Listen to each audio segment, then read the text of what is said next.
আসসালামু আলাইকুম গাইস, কি অবস্থা সবার? আশা করছি সবাই অনেক ভালো আছেন। আপনাদের সাথে অনেকদিন যাবত দেখা হয় না, কারণ ভাই আমাদের চলতেছে পরীক্ষার প্রিপারেশন। অলরেডি পরীক্ষা দুইটা আমরা পার করে ফেলছি। এখন আজকে আসছি আমি হচ্ছে চকের মধ্যে, আমাদের বাসা অনেক বাতাস, তারপরে হচ্ছে চকে বাতাস খেতে আসছি। আর সাথে নিয়ে এসেছি হলো, আমি দেখাই, একটা ঘুড়ি নিয়ে এসেছি। ঘুড়িটা উড়াবো, প্রায় 10 থেকে 15 দিন আগে ঘুড়ি উড়ানো হয়েছে। রমজানের মধ্যে 1-2বার উড়েছিলাম।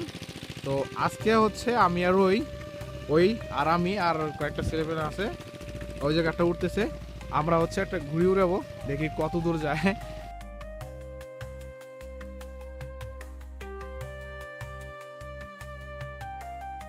যখন একটা বাতাস আসবে তখনই বোঝা যাবে যে জীবনটা কতটা পরিবর্তন হইতেছে।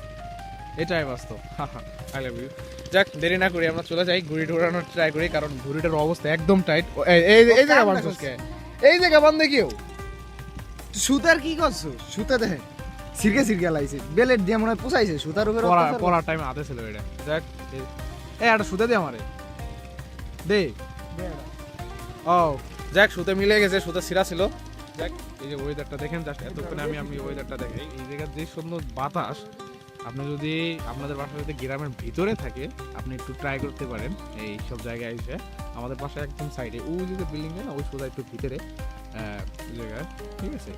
মানে বাতাস কারে বলে, যদি আসেন শান্তি কাকে বলে, ঠিক আছে? এটা ভাই আপনাদের জন্য, ঠিক আছে?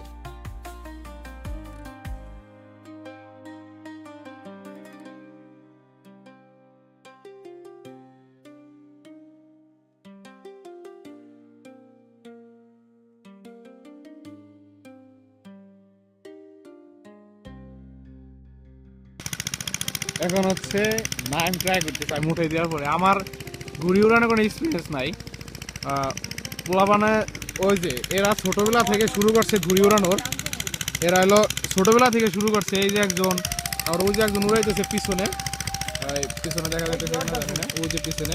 এরা ছোটবেলা থেকে শুরু করছে ঘুড়ি উড়ানো, আরো ধরতে গেলে এরা আরো 3 থেকে 4 বছর আগে থেকে ঘুড়ি উড়ায়। বাট বিকেলটা এইভাবে এনজয় করতেছি, কারণ হয়তো এটা এরকম ভাবে উপভোগ নাও করতে পারি দেখুন। আর বর্তমানে যে অবস্থা, ক্রাইসিস, দেখছেন কত সুন্দর।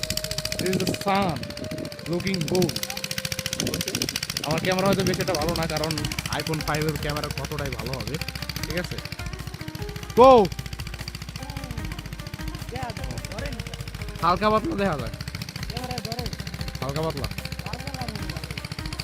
এদিক টাকা ওই অবস্থায়, এদিক টাকা ওই অবস্থায় 8টা যেমন করছিলি। হ্যাঁ,